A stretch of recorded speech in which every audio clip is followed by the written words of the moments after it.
오늘 우리에게 주신 하나님의 말씀은 이사야 45장 9절에서 17절까지 말씀입니다. 이사야 45장 9절에서 17절까지 말씀입니다. 다 찾으셨으면 한 절씩 교독하고 마지막 절은 같이 읽겠습니다. 질그릇 조각 중 한 조각 같은 자가 자기를 지으신 이와 더불어 다툴진대 화 있을진저 진흙이 토기장이에게 너는 무엇을 만드느냐 또 내가 만든 것이 그는 손이 없다 말할 수 있겠느냐.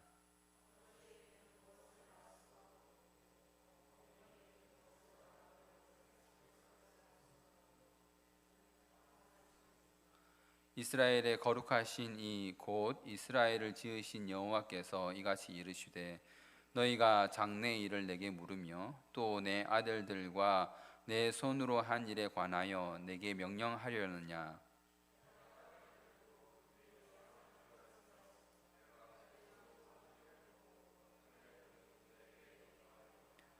내가 공의로 그를 일으킨지라 그의 모든 길을 곧게 하리니 그가 나의 성읍을 건축할 것이며 사로잡힌 내 백성을 값이나 갚음이 없이 놓으리라. 만군의 여호와의 말이니라 하셨느니라.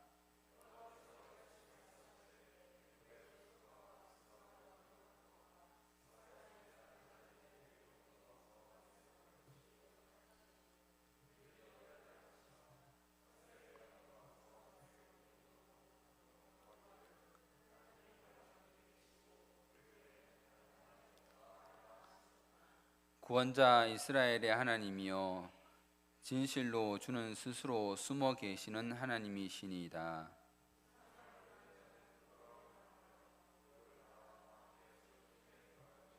다 같이 읽겠습니다.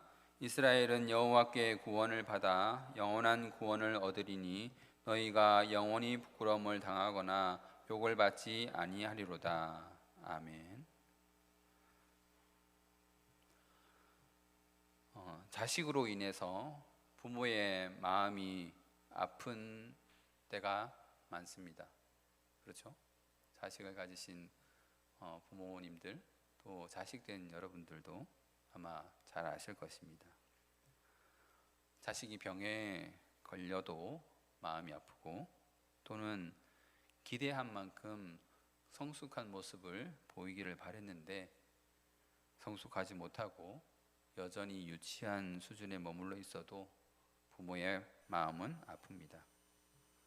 자녀가 말을 듣지 않아서 자녀와 다툼이 생겨서 서로 말싸움을 하게 돼도 부모의 마음은 찢어지죠. 그런데 여러분, 아버지의 마음, 어머니의 마음을 가장 아프게 하는 것이 무엇일까요? 제일 큰 불효가 뭐라고 생각합니까? 그것은 아마도 자기 존재에 대한 비난일 것입니다. 가끔 드라마 같은 데 나오는 대사죠. 뭐라고 합니까? 엄마는 왜 나 같은 걸 낳았어? 사실 그런 질문 자체가 너무나 폐륜적입니다. 그래서 그만큼 임팩트가 큰 대사죠. 그래서 드라마나 영화에서 간혹 사용되곤 합니다. 여러분은 한 번도 말해 보신 적 없으시죠? 심심찮게 저런 말을 듣거나 하셨다면 참 어려운 일인 거죠. 사실 그런데 이러한 질문 자체가 논리적으로 부당함을 가지고 있습니다. 왜 나를 낳았냐? 라는 말에는 자기 존재에 대한 부정이 담겨 있죠. 그러니까 자기가 존재하지 않는 것이 낫다 이 말인 거예요. 그러므로 왜 나를 낳았냐 이렇게 말하는 것입니다. 그러나 존재하지 않는다면 그런 질문을 할 수가 없죠. 존재하지 않는 자가 어떻게 질문을 하겠습니까? 그러니 저렇게 질문을 하려면 왜 나를 낳았느냐라고 질문을 하려면 자기 존재의 부당함을 강하게 의지하고 그것을 믿는다면 말을 하지 말아야죠. 존재하지 않는 자는 말하지 않으니까. 그런데 오늘 성경에 나오는 말은 이 정도로 가슴을 후벼 파는 말이 아니라 최상급으로 마음의 상처를 만드는 말이라 할 수 있겠습니다. 앞에서 잠깐 예를 들었던 그런 것은 사람과 사람 사이의 대화인 거죠. 부모도 사람이고 자녀도 사람이기 때문에 서로 말을 할 수 있는 사람과 사람 사이의 대화입니다. 그런데 9절에 나타난 진흙의 질문은 일단 격이 맞지 않습니다. 보십시오. 진흙은 물건이지 않습니까? 동물도 아니에요. 동물도 아니고 물건입니다. 물건 주제에 사람에게 이렇게 말한다는 거예요. 뭘 만들려고 그래? 지금 이 말이 진흙이 토기장이에게 당신이 무엇을 만드는지 내가 궁금합니다 라고 물어보는 게 아니에요. 이런 식인 겁니다. 너 지금 나가지고 또 뭐 만들려고 그래? 응? 이런 비난이 담겨 있는 투의 말인 것이죠. 아니 어떻게 그걸 아십니까? 목사님 어떻게 그걸 아십니까? 뒤에 말 안 나와 있는데 어떻게 아십니까? 그 뒷부분을 보면 어떤 맥락인지 알 수 있죠. 보십시오. 만들어진 물건이 자기를 만든 자에게 그는 손이 없다 이렇게 말한다고 하죠. 그런 거 보면 앞에 질문도 그런 것이라는 것을 이해할 수 있습니다. 손이 없다라는 것이 무엇을 말하는 것입니까? 토기장이가 흙으로 그릇을 하나 딱 만들었는데 그 그릇이 토기장이에게 이렇게 말하는 겁니다. 참 손재주도 없지. 뭔 그릇을 이따위로 만드냐. 손이 없다는 말이 이 말인 거예요. 여러분, 그릇이 자기를 만든 사람에게 그런 식으로 말하는 게 질문이 가능합니까? 10절을 보십시오. 아버지에게 한다는 말이 대체 뭘 낳으신 거요? 어머니에게는 대체 뭘 낳자고 그렇게 수고를 하셨소? 라고 묻는다고 한번 생각을 해보십시오. 어이가 없는 일입니다. 사실 이런 토기장의 비유, 지음받은 물건과 지은 이에 대한 비유는 이사야서 29장에서 한번 다루어졌던 이야기입니다. 이사야 29장 16절 말씀입니다. 너희의 배역함이 심하도다. 토기장이를 어찌 진흙같이 여기겠느냐. 토기장이를 진흙같이 여기겠느냐. 이 말은 토기장이를 진흙 수준으로 끌어내려서 내가 진흙이니까 토기장이한테는 뭐라고 못하잖아요. 그러니까 진흙이 진흙한테 말을 하겠다는 거예요. 그러니까 토기장이를 진흙 수준으로 끌어내려서 말을 한다는 겁니다. 지음받은 물건이 어찌 자기를 지은 이에게 대하여 이르기를 그가 나를 짓지 아니하였다 하겠으며, 그 토기장이가 나를 지은 게 아니야. 그렇게 하겠으며, 빚음을 받은 물건이 자기를 빚은 이에게 대하여 이르기를 그가 총명이 없다 하겠느냐. 그 사람은 똑똑하지 못해. 나를 이렇게 만들었지? 어떻습니까? 앞에 있는 목사가 예를 들어주는데 그런 이야기를 듣기만 해도 벌써 질리지 않습니까? 그런데 소문으로 들은 것이 아니라, 귀로만 이렇게 지금 앞에서 들은 것이 아니라, 오늘 집에 갔는데 당장 여러분의 자녀가 뜬금없이 그런 말을 한다고 한번 생각해 보십시오. 아마 미칠 겁니다. 그런데 여러분 놀라지 마십시오. 사람들이 하나님에 대하여 그렇게 말한다는 겁니다. 그렇게 하나님에게 무례히 행하고 하나님을 업신여긴다는 거예요. 로마서 9장 18절에서 24절 말씀입니다. 그런즉 하나님께서 하시고자 하는 종을 긍휼히 여기시고 하고자 하시는 자를 완악하게 하시느니라. 혹 내가 내게 말하기를 그러면 하나님이 어찌하여 허물하시느냐, 누가 그 뜻을 대적하느냐 하리니, 하나님께서 전능한 주권을 가지고 하나님의 뜻대로 하나님 마음대로 역사하시는데 거기에다 대고 하나님이 자기 마음대로 하실 거면 왜 나중에 누구는 심판하고 누구는 지옥 보내고 그러느냐. 모든 사람이 하나님 뜻 안에서 행하는 것 아니냐? 누가 하나님의 뜻을 벗어나서 행할 수 있느냐? 그들이 지옥 가는 거 억울한 거 아니냐? 라고 말한다는 것이죠. 혹시 여러분도 이 질문에서 그렇구나, 정말로 그런 것 아닌가? 모든 역사가 하나님의 뜻이라면 어떤 사람이 예수를 믿지 않는 것도 하나님의 뜻 아닌가? 그러면서 솔깃한 분이 계십니까? 이에 대해 바울의 대답이 무엇입니까? 20절부터 나옵니다. 이 사람아, 내가 누구이기에 감히 하나님께 반문하느냐? 지음을 받은 물건이 지은 자에게 어찌 나를 이같이 만들었느냐 말하겠느냐? 토기장이가 진흙 한 덩이로 하나는 귀히 쓸 그릇을, 하나는 전이 쓸 그릇을 만들 권한이 없느냐? 그런 식으로 질문하는 것은 합당하지 않다는 것을 바울이 말하고 있는 겁니다. 말도 안 되는 질문이라는 거죠. 마치 입도 없는 질그릇이 말을 하면서 대드는 것처럼 그만큼 있을 수 없는 일이라는 것이죠. 입 다물고 있어. 아무 말 하지 마. 하나님이 하시겠다는데 네가 무슨 지금 질문을 하고 그래? 다시 이사야로 돌아가겠습니다. 11절의 내용은 무엇입니까? 너희가 장래의 일을 내게 물으며 또 내 아들들과 내 손으로 한 일에 관하여 내게 명령하려느냐? 이게 이제 무슨 말이냐면 이런 겁니다. 자, 하나님, 다음 계획은 뭐죠?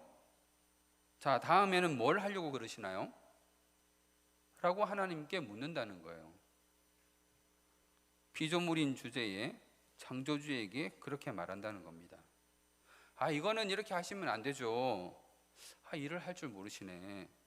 이런 일은 이렇게 해야 하잖아요. 일을 이런 식으로 진행하니까 일이 안 되는 거예요. 일을 이렇게 해야지, 내 뜻대로 해야지 일이 깔끔하게 딱 끝나는 겁니다. 자, 들으셨으면 그대로 해주세요. 피조물이 창조주에게 이렇게 명령한다는 겁니다. 이에 대한 하나님의 대답을 들어보십시오. 13절입니다.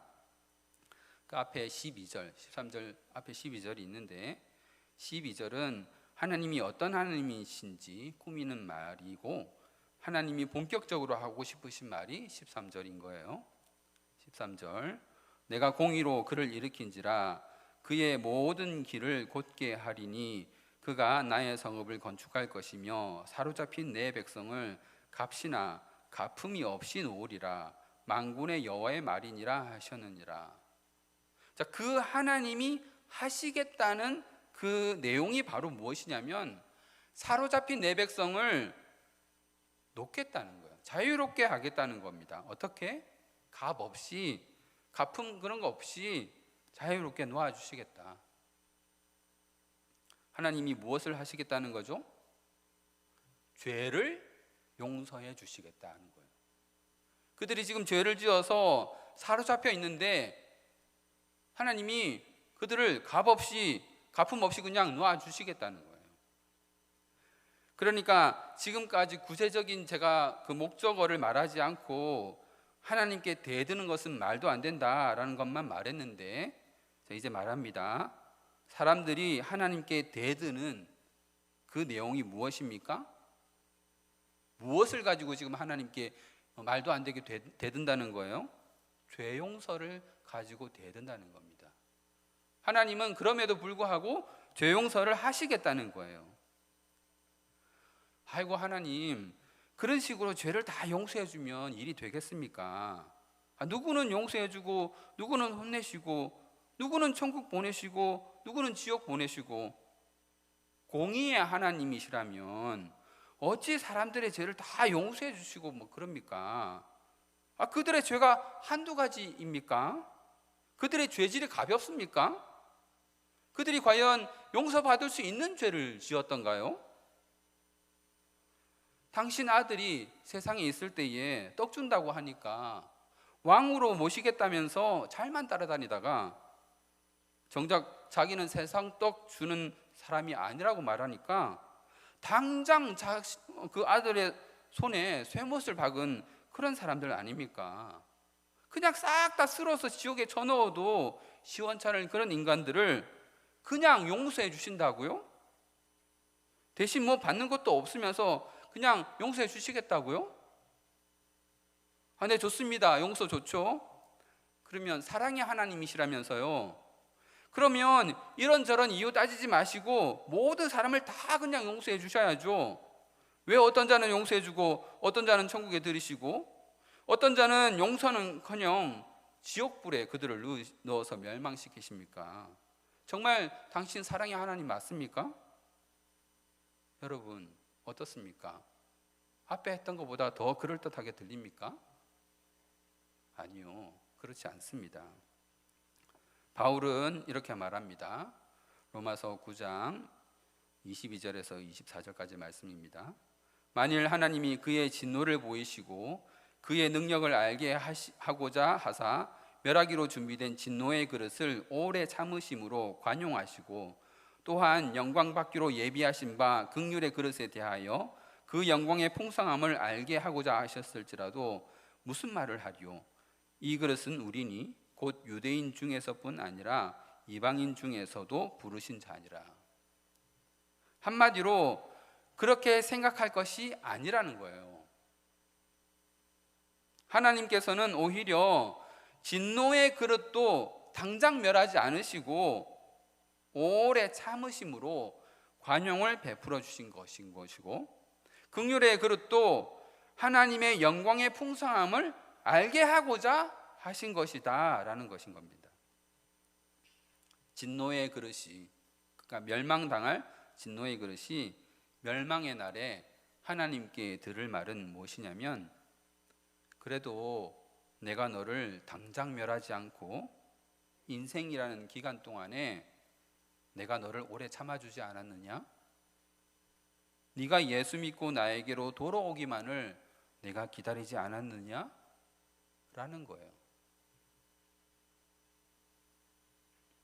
긍휼의 그릇이 하나님의 그 마지막 날에 깨달을 것은 무엇이냐면, 하나님의 영광, 즉 하나님께서 사람의 죄를 용서하시는 그 영광의 풍성함이 대체 어느 정도인 건가? 대체 왜 나를, 이렇게 불가능한 나를 용서하시고 또 구원하시는가? 인간은 그렇게 두 가지 중에 한 가지인 거예요.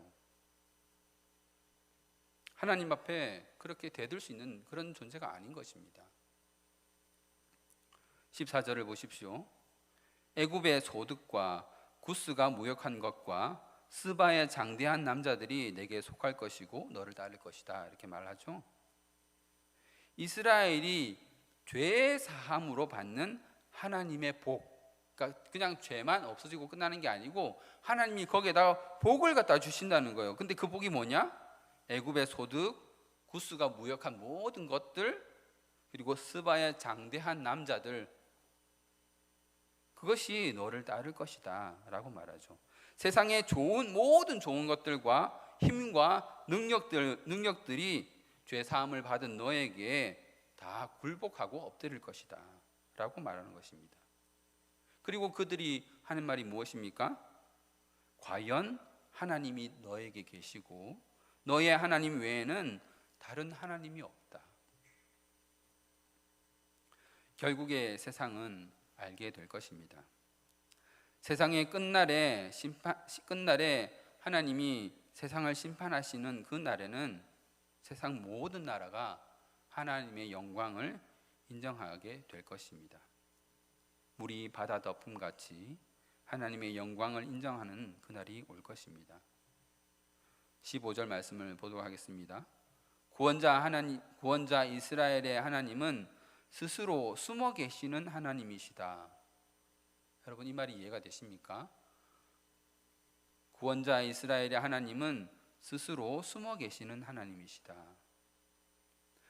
사람의 죄를 용서하고 죄 가운데 구원하시는, 죄 가운데서 그를 구원하시는 즉 영광을 베푸시는 그 하나님은 사람의 지혜로서는 알 수 없는 분이시다라는 거예요. 사람의 지혜로 그 하나님을 찾을 수가 없다는 거예요. 죄인을 용서하시는 그분의 뜻을 사람의 지혜로는 이해할 수 없고 헤아릴 수 없다는 것입니다. 그러므로 우상을 섬기고 멸망할 것이 아니라 하나님의 죄 용서함이 있는 곳으로 또 은혜가 있는 곳으로 나아가야 할 것입니다. 하나님이 여러분을 값없이 갚음 없이 여러분들의 죄를 용서하실 것입니다. 구원을 베푸시는 여호와께로 나아가 영원한 수치를 면하고 천국에서 영원한 기쁨과 즐거움을 누리시는 저와 여러분 되시기를 주님의 이름으로 소망합니다.